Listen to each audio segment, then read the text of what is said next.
Bismillahirrahmanirrahim. Assalamualaikum warahmatullahi wabarakatuh. Waalaikumsalam wabarakatuh. Pagi hari ini pembahasan kita yakni Al-An'am ayat 92, di mana di dalam ayat tersebut Allah kemukakan A'udzu billahi minasy syaithanir rajim wa hadza kitabun anzalnahu mubarakun, dan ini adalah kitab yang telah kami turunkan yang diberkahi, musaddiqul ladzi baina yadayhi, membenarkan kitab-kitab yang sebelumnya, walitunzira ummal qura wa man haulaha, dan agar engkau memberi peringatan kepada Ummul Qura, Mekah, dan siapa yang berada di sekitarnya. Walladzina yu'minuna bil akhirati yu'minuna bihi, orang-orang yang beriman tentang adanya kehidupan akhirat tentu beriman kepadanya, tentu beriman kepada Al-Quran. Wa hum ala salatihim yuhafizuna, dan mereka selalu memelihara sholat mereka. Demikianlah kira-kira terjemahan daripada Al-An'am 92. Hadirin yang berbahagia, hamba-hamba Allah yang mudah-mudahan selalu dirahmati oleh Allah Subhanahu wa ta'ala. Setelah menjelaskan bahwa Allah yang menurunkan kitab yang dianugerahkan kepada Nabi Musa alaihissalam, ditegaskannya tentang Al-Quran yang diturunkan kepada Nabi Muhammad sallallahu alaihi wasallam. Kemarin kita sudah bahas tuh di ayat 91, di mana orang-orang Yahudi mengingkari tentang Al-Quran.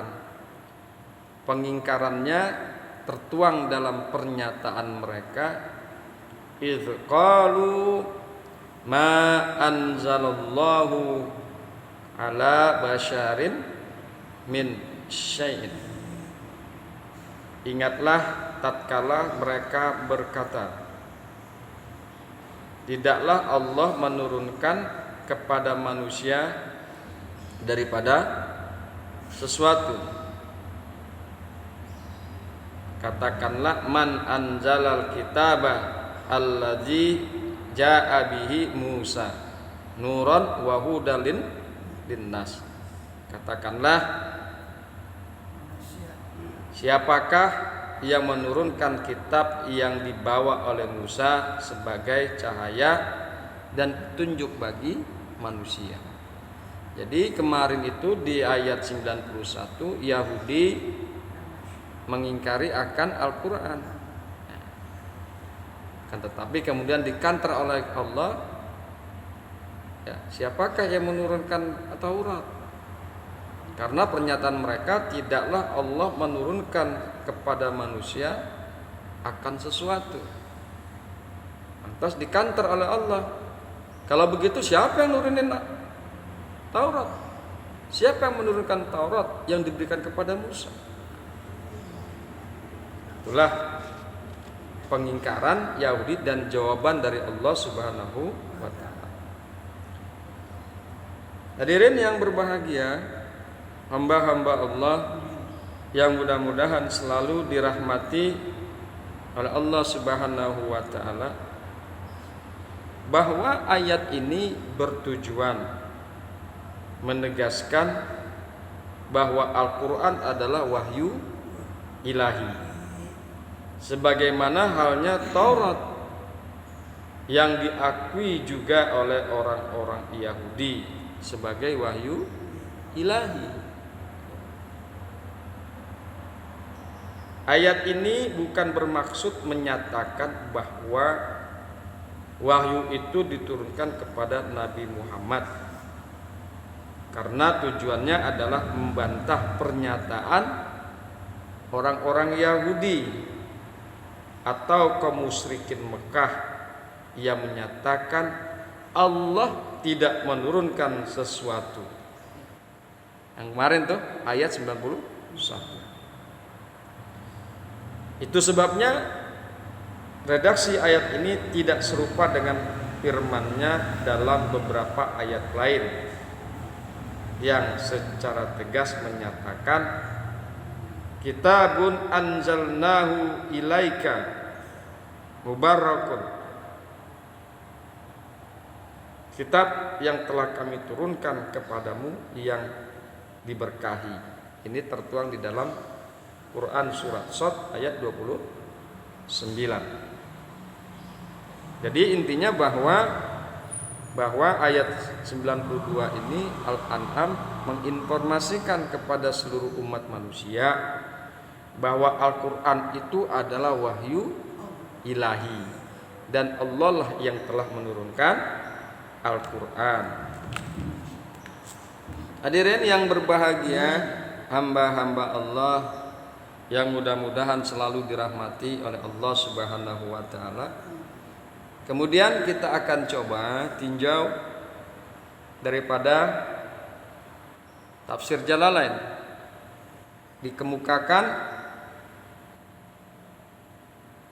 wa hadza Al-Qur'anu, dan bermula ini maksudnya adalah Al-Quran. Kitabun anzalnahu adalah kitab yang kami telah turunkan, mubarakun yang diberkahkan, yang diberi keberkahan. Hadirin yang berbahagia, hamba-hamba Allah yang mudah-mudahan selalu dirahmati oleh Allah Subhanahu wa taala. Mari sama-sama kita lihat kata-kata mubarakun. Al-Quran ini adalah satu kitab anzalnahu yang kami telah menurunkannya, mubarakun yang diberi keberkahan, yang diberkahi Al-Quran tersebut. Kata barokah, mubarakun, barokah. Kata barokah bermakna sesuatu yang mantap, juga berarti kebajikan yang melimpah dan beraneka ragam serta bersinambung. Itulah kata-kata berkah, mubarakun. Kolam dinamai birkah. Kolam dinamai birkah karena air yang ditampung dalam kolam itu menetap mantap di dalamnya, tidak tercecer kemana-mana. Jadi Al-Quran itu mantap, isi kandungannya mantap. Jadi kami turunkan Al-Quran mubarakun yang diberkahi, yang dimana isi kandungan Al-Quran itu mantap. Kemudian Al-Quran adalah kitab yang mantap karena kandungannya hak, kandungannya benar, sehingga ia tidak berubah.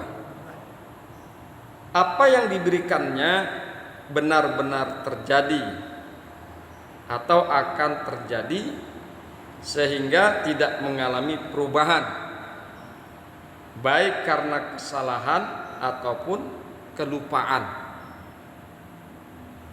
Bila ada yang berusaha mengubahnya walau sehuruf pun, atau ada yang keliru membacanya, maka akan tampil sekian banyak pihak untuk meluruskan kesalahan atau kekeliruan tersebut, sehingga keaslian huruf, kata-kata dan kalimatnya akan terus-menerus mantap, tidak berubah. Ya. Jadi Al-Quran ini banyak yang menghafal. Hafiz dan hafizah ini jutaan jumlahnya. Sehingga dengan demikian ketika ada seseorang yang salah membaca, keliru membaca, tentu banyak yang membenarkan. Karena apa? Jutaan orang hafal Al-Quran. Nah, itulah keberkahan yang Allah berikan kepada Al-Quran. Sehingga dengan demikian sekali lagi sangat tahu kita, sangat paham jika ada seseorang yang membacanya salah atau yang membaca Al-Quran keliru, sehingga begitu banyak orang yang akhirnya membenarkan akan bacaan yang salah tersebut. Hadirin yang berbahagia, hamba-hamba Allah yang mudah-mudahan selalu dirahmati oleh Allah Subhanahu wa Ta'ala. Di sisi lain, kitab tersebut penuh berkah, karena yang menurunkannya adalah Allah Subhanahu wa Ta'ala, sumber segala kebajikan. Yang menerimanya adalah Nabi Muhammad sallallahu alaihi wasallam, yang mencerminkan dalam hidupnya segala macam kebajikan. Keberkahan kitab itu juga terdapat dalam kandungannya, kendati kalimat-kalimatnya sangat terbatas. Berkah dalam membacanya, sehingga dengan mudah dapat dibaca, bahkan dihafal oleh siapapun, walau mereka yang tidak mengerti artinya. Nah, ini kita rasakan. Juz amma itu kan bagian daripada Al-Quran. Juz amma itu bukannya 10 ayat, tapi puluhan ayat. Tapi kita baca, hafal, meskipun kita nggak ngerti artinya. Ya gitu kan? Hafal kita dalam satu juz, yaitu katakan juz amma saja. Inilah keberkahan yang Allah berikan kepada Al-Quran. Mudah dibaca, mudah dihafal, meskipun orang itu tidak mengerti artinya, tidak mengerti terjemahannya, tidak paham apa yang dibacanya. Tapi dengan mudah dan gamblang Al-Quran tersebut dibaca dan dihafal. Inilah salah satu bentuk keberkahan yang Allah turunkan kepada Al-Quran. Kemudian kita akan coba lanjutkan kembali berkah dalam makna. Al-Quran juga berkah dalam makna-makna yang dikandungnya. Karena Al-Quran adalah sumber yang tidak kering, yang tidak lekang oleh panas, tidak pula lapuk oleh hujan. Sehingga betapapun ditafsirkan, selalu saja ada makna baru yang belum terungkap sebelumnya. Jadi terus berlangsung penafsiran-penafsiran di dalam Al-Quran. Sejak zaman Kanjeng Nabi Muhammad sudah terjadi penafsiran-penafsiran Al-Quran. Terus tabi'in Ya. Terus sampai sekarang masih banyak cendekiawan muslim yang terus menggali Al-Quran, menafsirkan Al-Quran, dan tidak bosan-bosannya. Itulah keberkahan yang diberikan oleh Allah kepada Al-Quran. Selalu ada saja penafsiran-penafsiran yang berikutnya. Selalu ada saja penafsiran-penafsiran kata per kata, ayat per ayat, terus menerus, sehingga seolah-olah penafsiran ini tidak akan pernah terputus. Oleh karena itu, kitab tafsir itu jumlahnya ribuan. Karena apa? Karena terus digali oleh para cendekiawan yang memang sangat berminat kepada Al-Quran. Hal ini bisa terjadi karena Allah menurunkan keberkahan terhadap Al-Quran. Berkah juga, Al-Quran penuh dengan keberkahan. Berkah juga ia dalam pengaruh positifnya terhadap manusia, serta dalam sukses dan keberhasilan yang diraih oleh yang mengamalkannya. Sejarah masa lalu dan pengamalan masa kini membuktikan hal tersebut. Berkah juga dapat dirasakan dalam bukti-bukti kebenarannya, karena bukti-bukti itu terdapat dalam dirinya melalui kalimat-kalimatnya serta langgeng bersamanya. Sedang kitab-kitab suci yang lain bukti kebenarannya berpisah, yakni bersama dengan rasul-rasul yang menerimanya. Para rasul pembawa kitab-kitab suci terdahulu membawa beserta bukti kebenaran mereka saat mereka wafat. Saat mereka wafat. Tapi ketika Kanjeng Nabi telah wafat, Al-Quran tetap eksis, tetap terbukti kebenarannya, tetap terbukti kejadian-kejadian masa lalu dan juga masa yang akan datang yang diprediksi oleh Al-Quran. Itulah salah satu bukti keberkahan daripada Al-Quran. Kemudian sekali lagi harus diingat bahwa untuk nampaknya keberkahan tersebut dalam pentas wujud diperlukan upaya manusia untuk menyesuaikan diri dengan sebab-sebab yang dapat mengantar kepada wujudnya keberkahan itu. Katakanlah sebagai contoh keterpeliharaan Al-Quran dari kesalahan dan kehilangan. Ia tidak akan terlaksana tanpa keterlibatan manusia.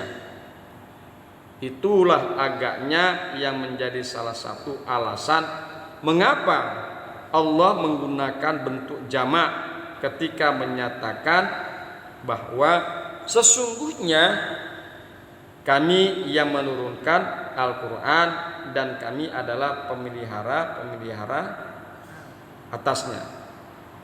Ya, ini tertuang di dalam Al-Hijr ayat 9. Inna nahnu nazzalna zikra wa inna lahu lahafizun.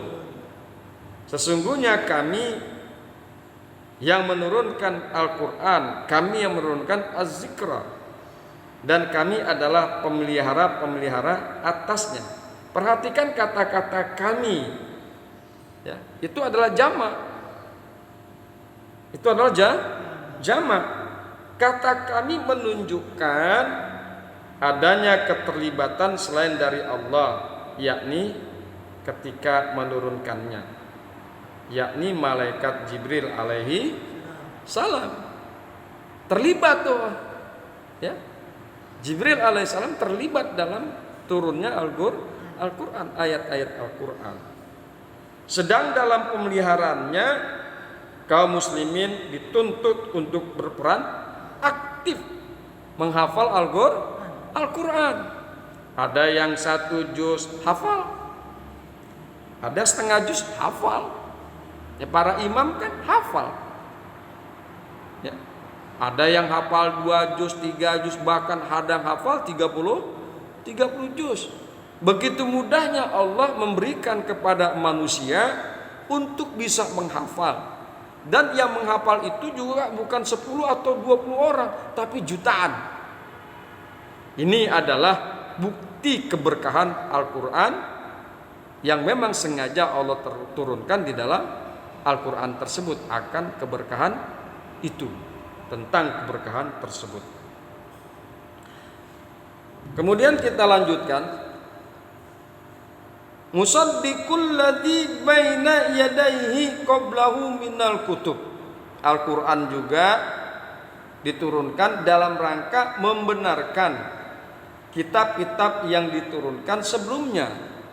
Qablahu minal kutub, sebelum Al-Quran daripada beberapa kitab. Jadi Al-Quran itu salah satu fungsinya adalah membenarkan kitab-kitab sebelumnya, yaitu kitab-kitab yang turun sebelum Al-Quran. Apakah itu Injil, Zabur ataupun Taurat.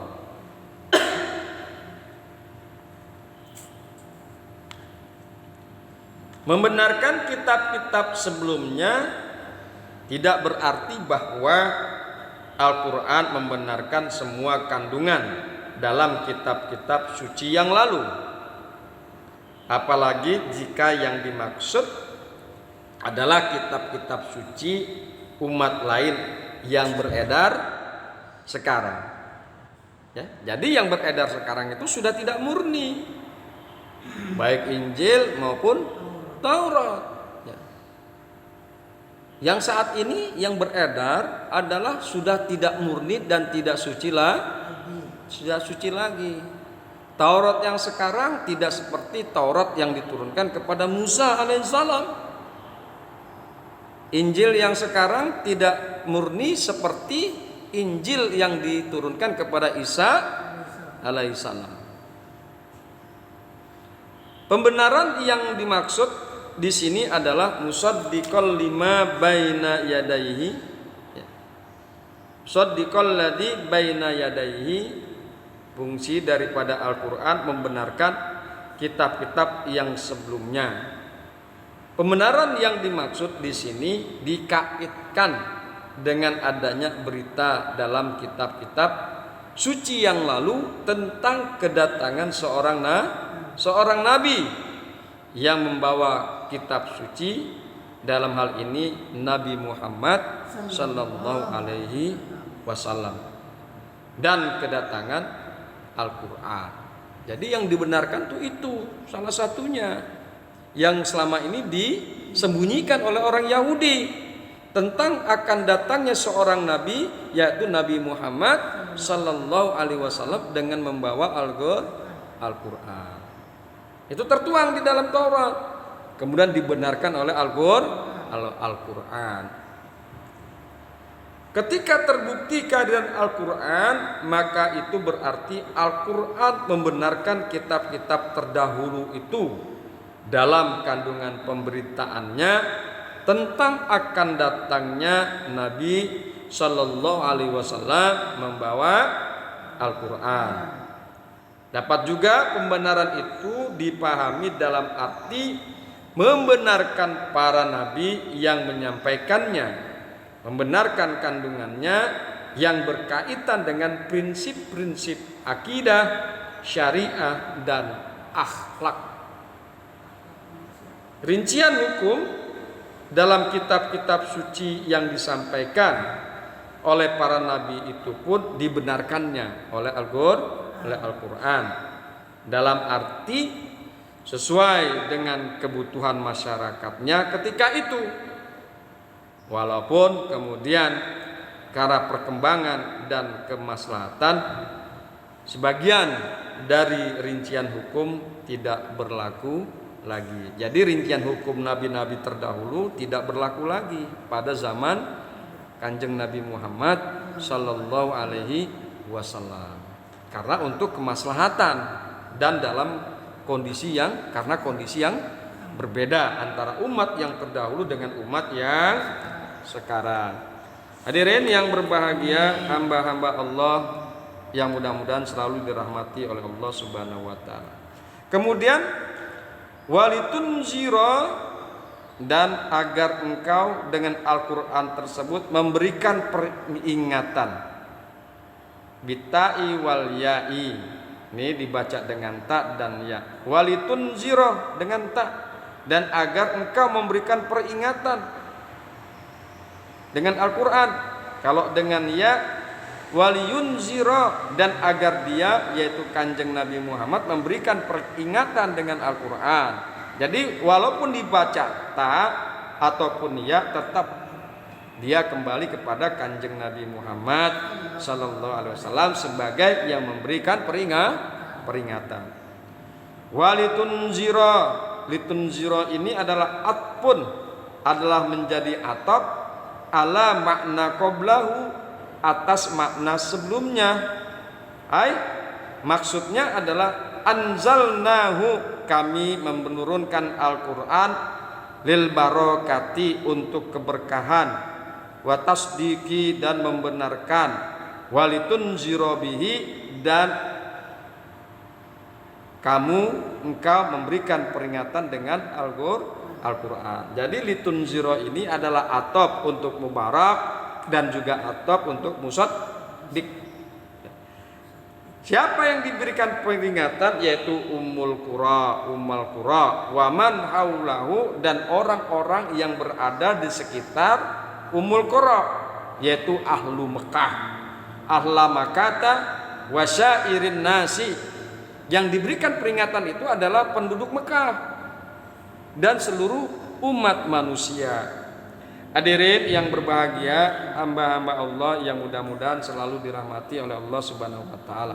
Perhatikan kata-kata haulaha, waman haulaha, dan orang-orang yang di sekelilingnya, ya, di luarnya.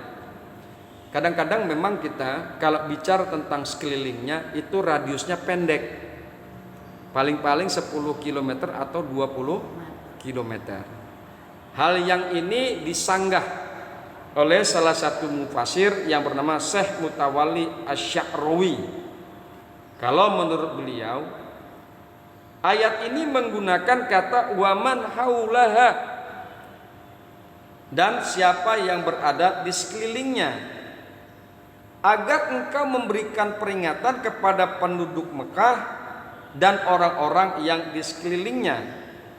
Kata hau yang berarti sekelilingnya, menurut Syekh Mutawalli Asy-Sya'rawi adalah sekeliling sesuatu.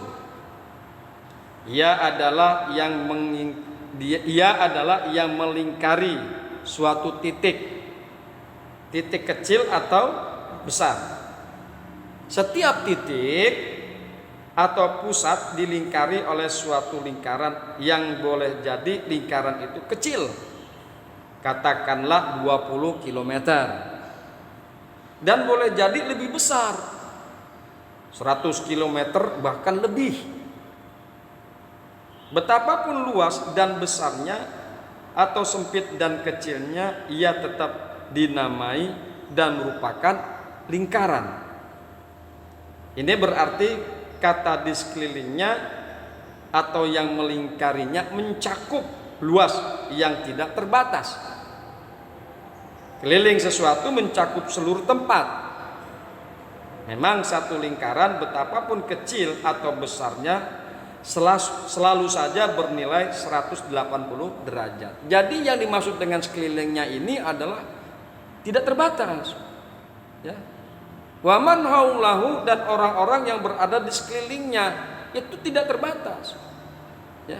Bisa jadi termasuk adalah Indonesia dan negara-negara yang lain, itu kan berada di sekelilingnya, di sekeliling Mekah dengan jangkauan yang tidak terbatas.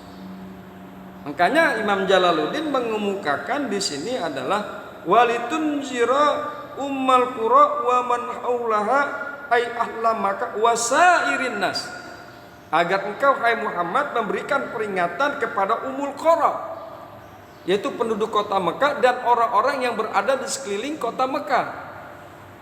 Wasairin nas, dan maksudnya di sini adalah kepada seluruh umat manusia. Hadirin, kita juga ini Indonesia, Amerika, bahkan kutub utara dan selatan masuk dalam kategori haulaha, yaitu sekeliling Ummul Qura. Walladzina yu'minuna bil akhirah, dan orang-orang yang beriman kepada hari akhirat, yu'minuna bihi, ya, yu'minuna bihi, mereka tentu beriman kepada Al-Qur'an, kepadanya. Wahum ala solatihim, dan mereka kepada sembahyang mereka, kepada solat mereka, yuhafizuna, selalu mereka memeliharanya. Khaufan iqabaha, karena takut akan siksaannya.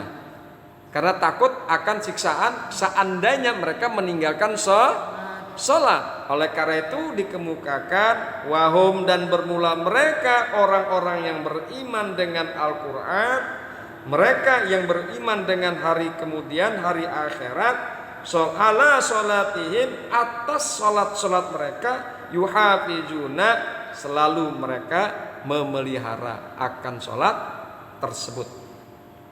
Hadirin yang berbahagia, hamba-hamba Allah yang mudah-mudahan selalu dirahmati oleh Allah Subhanahu wa taala. Itulah kajian kita pada pagi hari ini. Kajian kita pada pagi hari ini berkaitan dengan Al-An'am ayat 92. Mudah-mudahan bermanfaat. Hadanallahu wa iyyakum ajmain. Assalamualaikum warahmatullahi wabarakatuh.